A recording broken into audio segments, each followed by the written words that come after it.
We've got to address the most influential news story regarding outcomes of this football season, and that's the injury to Josh Allen's throwing elbow. According to Bills head coach Sean McDermott, Josh Allen is hour to hour, so that really elevates the injury designation game.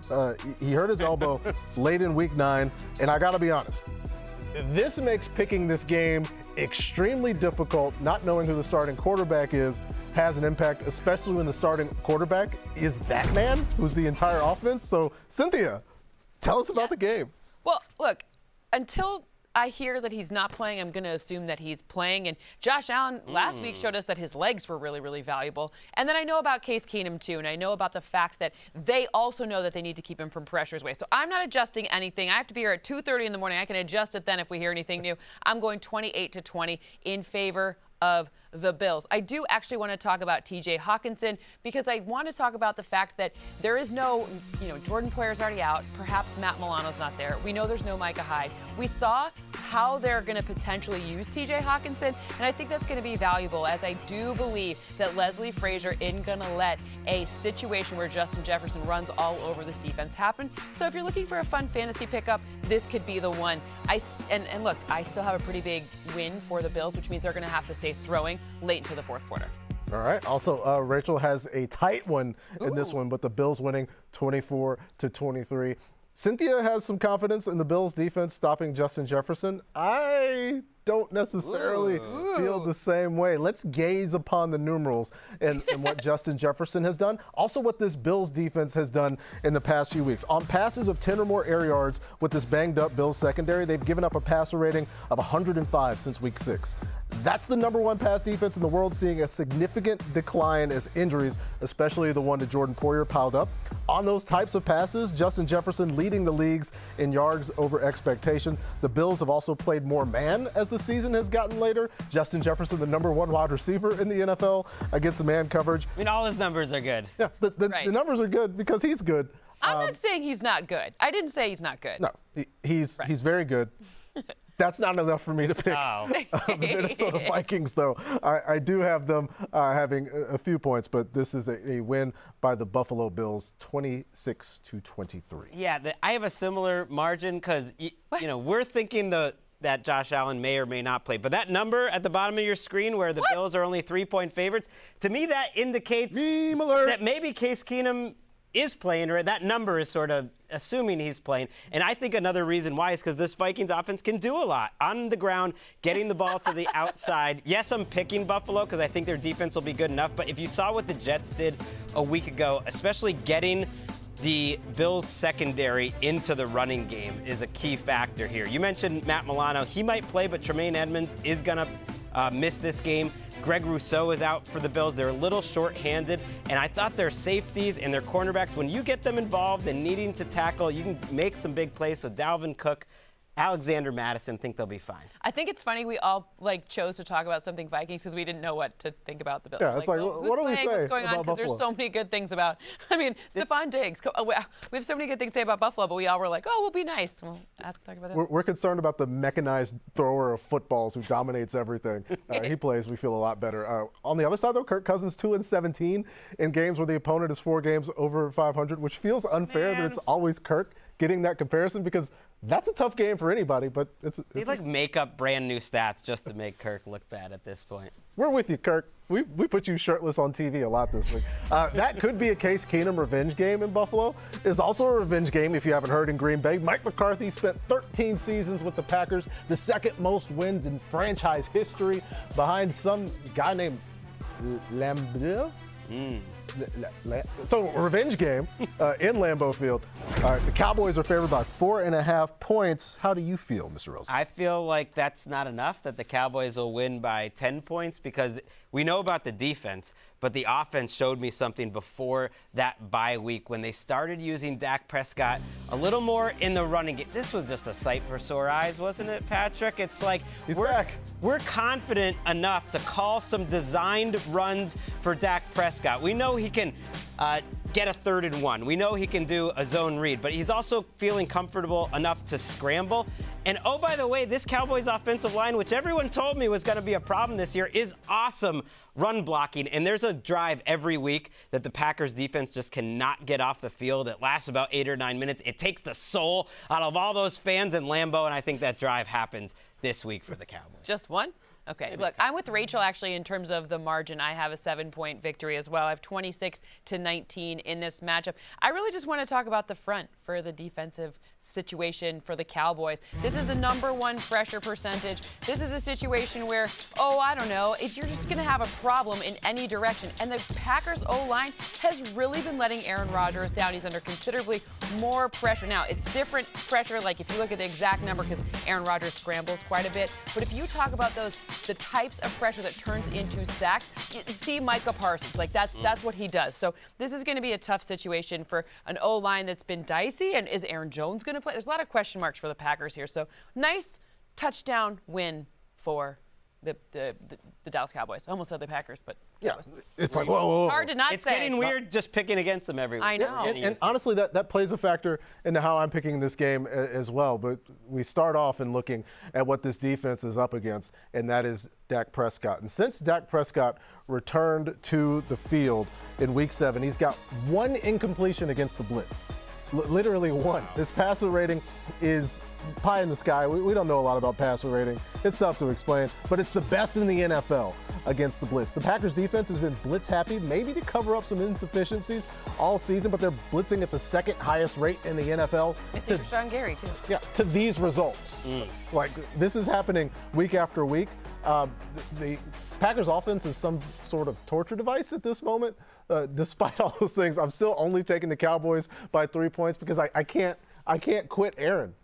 I just can't do it. He's been through a lot. Maybe 12 will consult his various means of dealing with things, but some astrological implements after this one. We've seen him break those down with Rachel Bonetta. In fact, Rachel is in Germany right now, literally beside herself, looking ahead at Seahawks-Bucks in Munich. The fear, as well as the salt from the pretzel, getting in the that's a lot to deal with. I loved how she was sitting, too. I just love that they're such fans of our show. The deep takes on my push-ups. It's great. Yeah, we've got international appeal, especially Greg. Just everybody's about this. No. Like David Hasselhoff. You're the David Hasselhoff of our show. And Greg Rosenthal. Those are 2 things that we want from Greg. We also want commentary on Geno Smith, who is an MVP candidate, but he can't get favored in Munich against the Bucs, who are favored by 2.5. What are we doing, Greg? The Bucs have been favored every week this year, and they have a losing record, and they're going to lose again to this Buccaneers team. And I'm not going to talk, against the Seahawks team, I'm not going to talk about Geno Smith. I'm going to talk about the Buccaneers defense, and I'm going to do that by showing you a play from Week 4. And you might be asking me, why are we watching a Patrick Mahomes play? Why are we watching a Patrick Mahomes play from Week 4, Greg? That was the last time the Buccaneers forced a turnover. Can we make a play?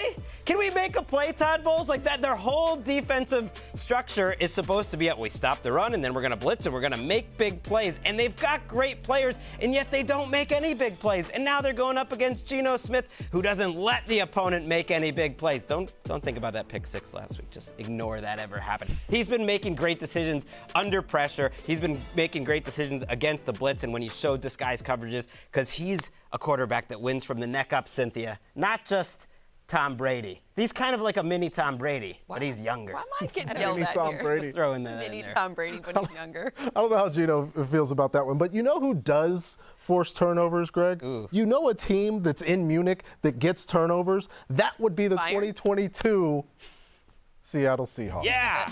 They do it. In fact, they do it to a very high extent. They are top 10 in forcing turnovers in 2022. The season-long Seahawks defensive stats are lying to you. Yes, it's the same team, but this group that's on the 4-game win streak, they haven't seen an opponent score 24 points during that streak. They're playing a team that hasn't scored 24 points since Week 4. The Seahawks taking the ball away to a top 10 extent against the team that, while they haven't scored, they haven't really been turning the ball over. How risky is Tom want to make this situation against Geno Smith and the Seattle Seahawks? I don't know. I don't know. I'm interested to see Tariq Woolen and Mike Evans, the physicality matchup there. I've got the Seahawks winning this one in Munich, 24-21. Wow, 3 of us on the underdogs. Are we going meme alert here? No, Oh. And this is where I gain that game back on you, Patrick. And actually, it's 23 to 22. But also, your 24, your notes about the 24 points, they all hold true because it's only 23 to 22 in this matchup. I want to talk about Leonard Fournette, though, because that's going to be the key in this matchup. We talk about weird tendencies, and I say weird tendencies meaning things that haven't worked, that they haven't solved, right? If something stops working, you got to change it up. Otherwise, something about definition of, insanity, etc. But I think when you look at Leonard Fournette and how they're using him, it's outside runs, and that's an area where, there it is, where we go. We got it. A bit more of an outside run that will be a source of success in this one. I don't think I want to get into a situation where Tom Brady's throwing deep and those young corners have a chance to do anything nuts. I think I want to try to keep it on the ground, keep it nice and steady. Don't turn the ball. Don't put it in a situation to turn the ball over, 23 points. There you go. I know how you talk to NFL teams and stuff. Yeah, you should call up your friends on the Bucs. Tell them, just give it to Lenny Fournette. As a Seahawks Todd, homer it's right now. Hold on. I'm fine with that plan. I got the international rate out. Here we go. Okay. Todd, it's Cynthia. Use Leonard Fournette. Got it. There it is. Thank you. And perhaps one of the more concerning things said about Tom Brady all season, Cynthia Freeland saying, we'll keep Tom from throwing deep. No, I'm saying I'm not saying keep him from doing it. I'm saying whatever.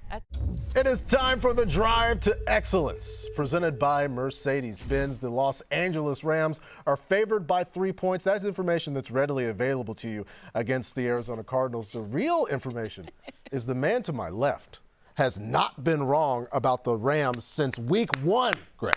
Yeah, and I'm going to keep that streak going with a surprising pick. I'm going to take the Rams to win this game. I know the quarterback situation is up in the air for both teams, but even if John Wolford is out there, it doesn't matter because the Rams defense will be out there. Jalen Ramsey was fired up after that Bucs loss. And he was still fired up on Friday saying how well they're playing. I'm not a man to doubt him. And if he wants to think about good times for the Rams, just think back to that playoff game when they only gave up 12 points. Just think back to week 3 when they didn't give up a single touchdown against Kyler Murray. This defense for the Rams is still healthy enough. It's still got Jalen Ramsey, still got Aaron Donald. So you can play Bryce Hopkins at quarterback. You can play Wolford. It doesn't matter. Rams are winning.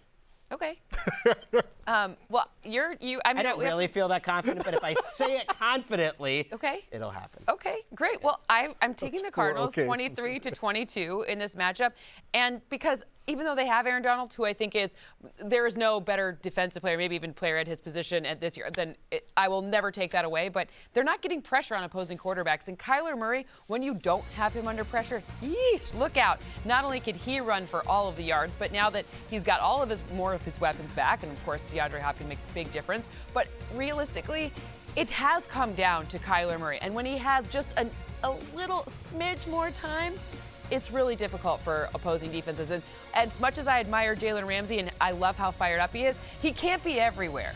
They could throw it away from him. To the other side, maybe Zach Ertz, stay away from Jalen Ramsey. You do worry if Kyler plays, is he going to run as much? Yeah, dealing with the hamstring injury is another thing. And as Cynthia mentioned, the fact that Jalen Ramsey is there, and he could travel with Nuke Hopkins. And I think that's the biggest part of this game, aside from the fact that we aren't sure if it's going to be Kyler or Matthew Stafford. But since Nuke Hopkins arrived, he is playing some of the best football he has in his career. He's been one of the best wide receivers in the NFL, I think number 2 in terms of yardage since he got back from his suspension. And if it's Kyler, if it's not Kyler, no matter how things go, throughout his history, DeAndre Hopkins has carried teams with bad quarterbacks. He's one of the shining spots on this Cardinals roster that the only reason it's there is because of a donation from Bill O'Brien in terms of talent. It's Nuke Hopkins. I think it's a 23-18 win from the Cardinals. So you're giving Where's it to your me. Just and Greg? It's a Just Greg on Where's the your Rams. Just Greg? I mean, Here it is. Ellis, my daughter, don't tell me I don't love you. I picked the Rams this week. They're going to do it because of my pick. They're going to. Just made it worse. I made it worse. Because now. Just say, don't Either way. say I didn't do anything for you. Greg, I picked the Rams. Greg believes in the Rams. That's he right. believes that this situation is going to be true. Elsewhere in the division, the 49ers playing host to the Chargers. And here's a fun note about Kyle Shanahan's team. They hit the over 3 of the past 4 weeks. Okay. It's all points for the San Francisco 49ers. 52 total, 67 against the Chiefs. Just that many? That's it. All that being said, let's start with Rachel's pick because Rachel agrees with the graphic that we just saw. She's got a point bonanza, 30 to 24 Niners, and I agree. Lots of points, though not that many though, 28 to 19. And I think we have to start with this Chargers team, who some people aren't expecting a lot of points from. Look back at this game against the Atlanta Falcons, and there was a plethora of drops. Opportunities that just went awry for the Chargers, whether it was Gerald Everett, Austin Eckler had a bad drop, Josh Palmer had this drop that was an interception. There were more points available for the Chargers that they just didn't get. I don't have them winning the game, but 28 to 19, 49. Well, I have the Niners winning as well. I have 26 to 18 in this matchup. I think that it's an interesting, we're kind of together here that, the Chargers aren't going to hold up their end of the bargain in terms of scoring enough points because no one's available. So Keenan Allen already out. Mike Williams, again, already out.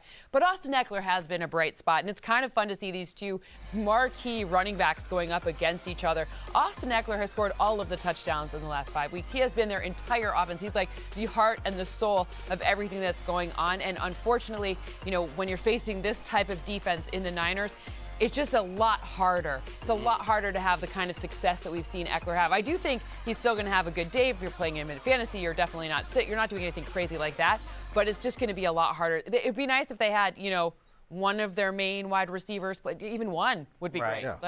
That Keenan Allen injury has crushed them. It's crazy the Chargers are that big of an underdog, and none of us are taking them to keep it close. I have the 49ers winning 28 to 17. Kyle Shanahan, and yes, we're getting that meme alert. Don't let us down, Kyle. Was worried about the running game a few weeks ago. And so what did he do? He traded for Christian McCaffrey. That'll improve your running game. And what does he get this week? Eli Mitchell coming back. Elijah Mitchell is a special running back. He is now maybe the best backup running back in the entire league. And you know what also helps your running game look a little better? What's that? Playing the Chargers. It was like the number one thing they said they were going to fix. They haven't fixed it. They're dead last in the league in yards per carry allowed. Yes, Cynthia? I'm just waiting for what you're going to say next. Why? I don't know. I just am. I feel like this is a trap. I'm not saying anything. I'm saying they're going to run well. It's another meme alert. So take those screenshots, people. We get really angry. Rawr. Don't screenshot our meme alerts. We literally put meme alert. Looking forward to the league's debut in Germany. But looking back over here in the States, in the past 3 weeks, the Colts are 0-3. They fired their offensive coordinator, their head coach, and play caller. They played a game where they went 0 for 14 on third down, and they hired a former player who wasn't in the building consistently at any point in the season. So, Greg, how confident are you in Indianapolis? Not that confident, but I'm not confident in the Raiders either to win a game by much. So I've got this game close. I do have the Raiders winning, but I don't see the Raiders as some big favorite when they're 2-6 and they're not getting consistent play out of their quarterback. Are we allowed to talk about Derek Carr at some point? Look, Carr, to me, hasn't played consistent football. In the second half of that game, he couldn't hit throws. In the second half of that game, their defense couldn't get any stops. They are dead last in DVOA, like efficiency on the defensive side this season. And Carr isn't a guy that really makes up for his surroundings. To me, he's a product of his surroundings, and his surroundings aren't great. So I know the Colts are a mess, but their defense has been fine. This should be a close, good game. I'd watch it. You'd watch it? I'm a sicko. Yeah. You'd watch it. I'm saying it'll be like a fine football game. I'd watch it. Stirring endorsement from Greg Rosenthal. Right. Okay, I agree with you.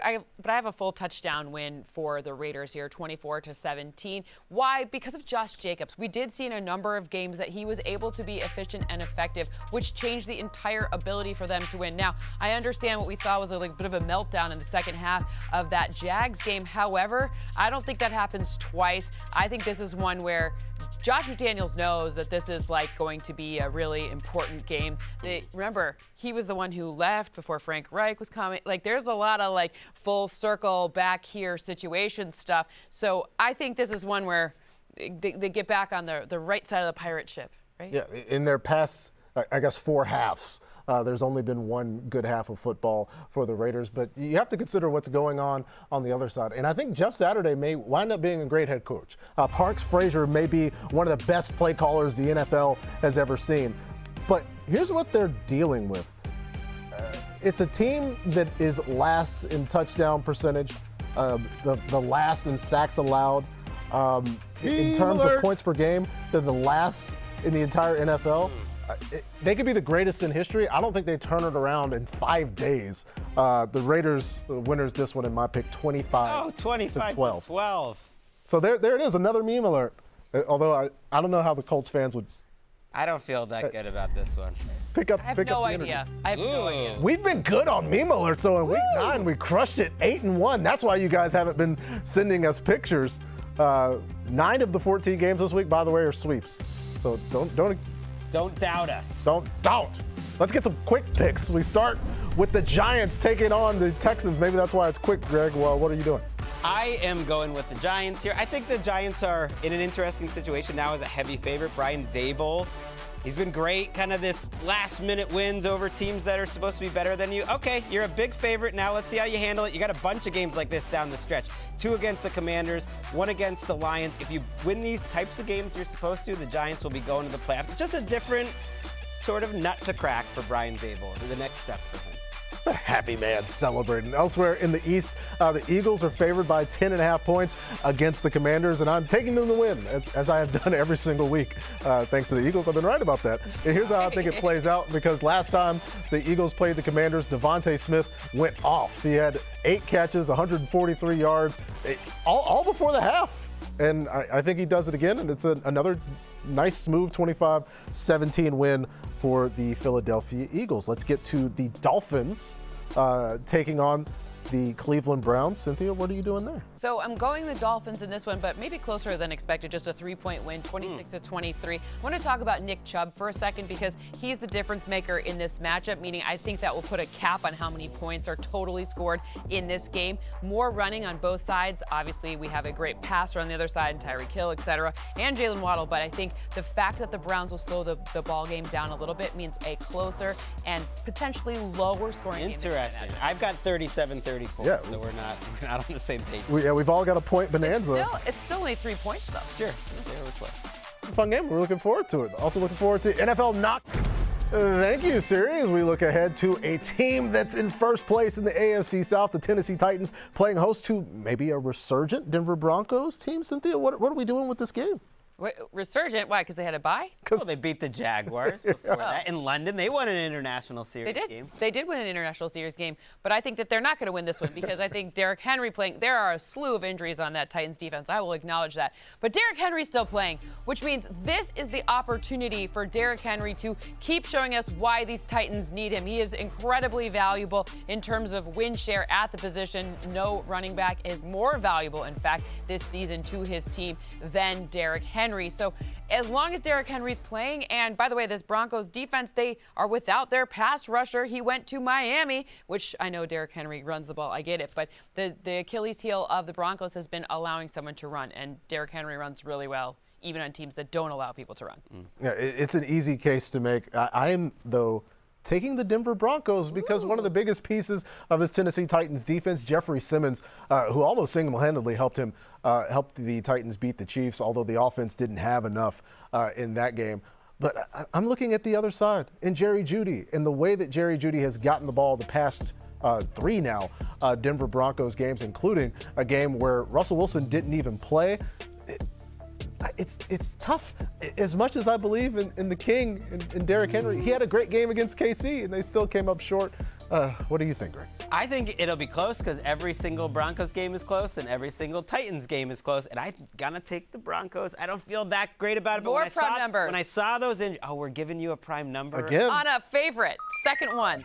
I don't feel good about this. This is the part of me the raising the season roof. where Cynthia pulls away. It's me raising the roof. I don't care. I'm feeling unlimited this week. There it Russell is. Wilson's going to get Here's it the going. mighties. This defense for the Broncos is great, and the pass rush is going to get after whoever's playing at quarterback. It looks like it'll be Ryan Tannehill. He did get limited practices in all week, but this Titans offensive line is one of the very worst in the league, just like it was a year ago. And you do have to throw occasionally to win a football game in 2022, and I think the Broncos will get after it. All right, so we're not exactly putting a whole lot of mileage on the scoreboard in this one, but let's take a look at some total numbers this week. That is the lowest total over-under, but the Saints, Steelers, Colts, Raiders, Cardinals, Rams, all at 40.5 points via FanDuel. So let's get to another one of those low-scoring games. In Pittsburgh, where New Orleans visits, they're favored by 1.5, and for the past 3 weeks, Greg Rosenthal has been extolling the virtues of one Andy Dalton. Does he still have you, Greg? No. Well, it's not so much Andy Dalton as the uniform that he puts on and the coaching staff that he plays for. Dennis Allen and this group are a mess. Like, come up with a way that you can be sloppy. You know, I see, they're having their fun in the back room, showing me a bunch of bad Dalton plays. You know, it's not all on Andy Dalton to me, but the offensive line doesn't know where the protection, what they're supposed to do. There's so many penalties, pre-snap penalties on both sides of the ball all season long. There's turnovers, there's fumbles, there's inexplicable injuries. Where is Marshawn Lattimore? He hasn't come back at all. They are so banged up that I'm taking the Steelers in this game, just as a punishment for how the Saints have hurt me. Interesting. If Yes. you get our subtle nod, this is our. Anyways, look, I'm actually taking the Saints in this matchup, and kind of for a similar reason, because we're typically used to seeing the Steelers and thinking, wow, this pass rush is going to, your head's going to come flying off your body, whatever. 23-21 for me in this matchup. Alvin Kamara has a much better opportunity because Andy Dalton won't be under the type of pressure you think of when you typically think of Steelers. They haven't been generating that type of pressure. So this O-line, you're right, it's not the O-line we're used to. Obviously, pieces are missing. It's very different, but at the end of the day, they don't really need it to be in this matchup. So I think 2-point win for the Saints. You mentioned injuries. Fingers crossed, maybe TJ Watt comes back in this game. The Saints lost Pete Werner in that game on Monday Night Football. And that had a huge impact because for the third time this season, the New Orleans Saints defense that was crushing run games gave up over 150 yards on the ground to the Baltimore Ravens. And in comes Najee, who's been dealing with the foot injury, taking a lot of heat online. Like, he got the bye. Najee Harris is fine. I think Najee's going to be fine. And Boys versus girls. Steelers offense, 25 confident. 25-24 win for the Pittsburgh Steelers at home. And it's boys versus You know how Sean Payton keeps saying, it's like, I'm going to go look for a new coach, a new team to coach. It's like, there's a team in New Orleans that, loves you, that could use some better coaching, that has a lot of coaches on that staff that just saying, the Saints could use a good coach. Maybe consider the Saints. Yeah, signed a big contract with them. Number's still on the phone, Coach. Coming back. No footballers were harmed in the creation of that video. How do I make this transition? You know who's fluent in German? A huge Bayern Munich fan. And is it playing football? It's Amon-Ra St. Brown. The Lions playing the Bears this weekend. Rachel believes in the Lions. Here's one thing. Cynthia picked against Detroit last week and has only picked the Bears once this season. So something has to give, Cynthia. Oh, I mean, the Bears. The Bears win this game 26-22. I mean, what are we talking about here? Justin Fields, all those designed runs. You know who can run on? The Lions. The Lions' best defensive player right now, he really has been a safety that they drafted in the 5th round. I mean, Kirby Joseph has looked pretty good. Okay. But other than that, I know, but why does the model not look at last week when you said, Aaron Rodgers always breaks our Lions fans' heart? And he broke my heart last week because he didn't come through when I switched to pick the Packers. I don't know. Greg's still trying to blame Cynthia for that. I can't blame Cynthia for the pick that she's making because I'm making the same pick for almost the exact same reason. I've got the Bears winning this one 29-25. And I'll take another aspect of this run game, but I'll talk about it on the other side.